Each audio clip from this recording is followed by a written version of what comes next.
So in this video today we are going to see about classification and there are three types. So the artificial, natural and phylogenetic. These are the three types that we are going to see about classification. So first we are going to see what is classification. Okay, what is exactly classification? मतलब classification का meaning ही क्या होता है, किसी चीज को classify करना. तो यहाँ पे हम लोग क्या क्लासिफाई कर रहे हैं, we are classifying living organisms which includes plants and animals. Okay, now these plants and animals, it could be micro or it could be macro, so everything will be classified. All the living organisms will be classified over here.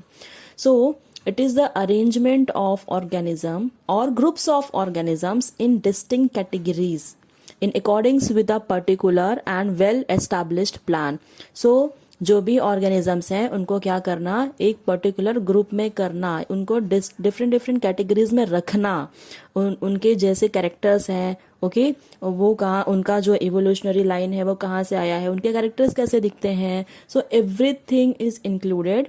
और उसके बाद क्या होता है कि different different categories बनाई जाती हैं and those organisms are placed in that different categories. Okay, so it is based on similarities and dissimilarities among organisms. Yes, तो जो भी सिमिलर टाइप्स के ऑर्गेनिज्म होंगे उनको एक साथ रखा जाएगा और जो डिसिमिलर रहेंगे उनको एक साथ, जो अलग हैं उनको एक साथ. ओके, जो एक जैसे दिखते हैं वो सबको एक साथ रखा जाएगा. So in this way classification was done.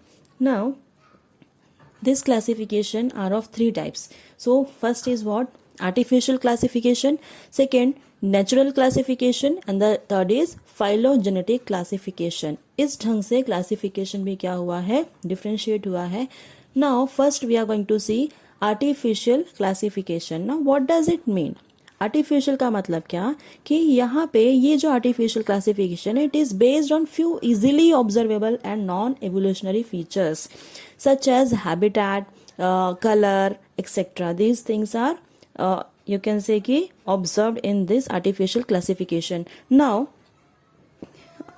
Artificial में क्या करते हैं, सिंपली जो कैरेक्टर्स फिजिकली दिख रहा है, सपोज कि एक ट्री है वो कितना बड़ा है, उसके लीव्स कैसे हैं, फिर उसमें फ्लावर्स कैसे आ रहे हैं, तो ये सब चीजें हम लोग क्या कर सकते हैं, ऑब्जर्व कर सकते हैं.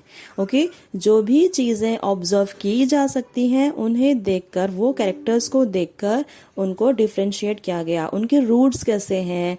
Okay, so these things. And non evolutionary features. Non evolutionary मतलब क्या कि एक एवोल्यूशनरी फीचर भी होता है बट इसमें एवोल्यूशन को कंसिडर नहीं किया गया है. सिर्फ क्या किया गया है, ऑब्जर्व, जो भी कैरेक्टर्स इजीली ऑब्जर्व किए जा सकते हैं उसे ही देखा गया.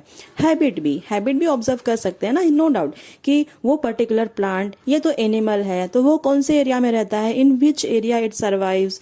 तो ये सब चीजें जो है उसका habit, color and everything can be observed easily. So irrespective of their affinity with other organisms.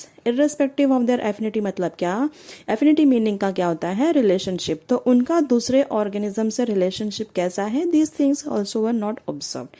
So for example इसमें क्या रहेगा, Linnaeus system of classification. Okay, now next is what? Natural classification. Now this system of classification is based on objectively significant.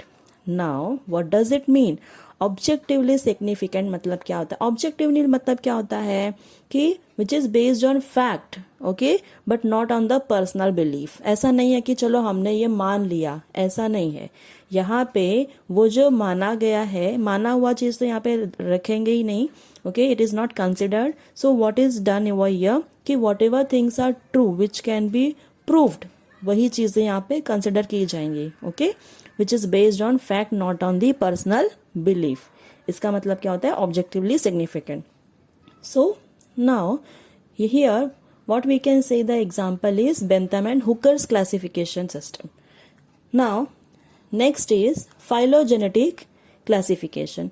Now what does it mean? It is based on common evolutionary descent. मतलब कि जो भी organism है, अगर उनका कोई common evolutionary descent मिलेगा तो उनको एक ग्रुप में रखा जाएगा. Okay, now what is mean by evolutionary descent? मतलब कि एक ही पूर्वज, in simple language I will tell you कि एक ही पूर्वज अगर रहेगा तो उसको एक ग्रुप में रखेंगे। अगर उनका पूर्वज अलग अलग है, वो जहां से इवॉल्व होके आए हैं, अगर वो डिफरेंट है तो उनको अलग रखा जाएगा।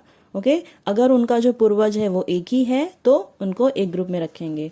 Now the terms like taxa and categories are often used. Now in this system of classification, terms like taxa is also used and category is also used. Okay, now each category is referred as a unit of classification. जो category है उसको क्या बोलेंगे, जो categories इसमें रखी गई हैं उनको क्या बोला जाएगा, unit of classification. Now in fact it represents a rank and is commonly termed as taxon. तो इनको मिला के क्या बोला जाएगा, taxon. Okay, now see in this picture you can see phylogenetic descent. अब ये जो बैक्टीरिया, आर्किया, यूकैरियोटा, ये जो तीनों भी हैं, ये तीनों का एंसेस्टर सेम है, कॉमन एंसेस्टर है। आप देख सकते हैं कि यहाँ पे एक सिंगल लाइन है, वहां पे लिखा हुआ है कॉमन एंसेस्टर। उसके बाद जाके वहां पे ब्रांचेस फॉर्म हुए हैं। तो पहले क्या बना है, बैक्टीरिया, और ये साइड में क्या गया है, आर्किया और eukaryota. Fine, so in this way this is phylogenetic descent. So bacteria, archaea and eukaryota, they are kept in a same group. Okay.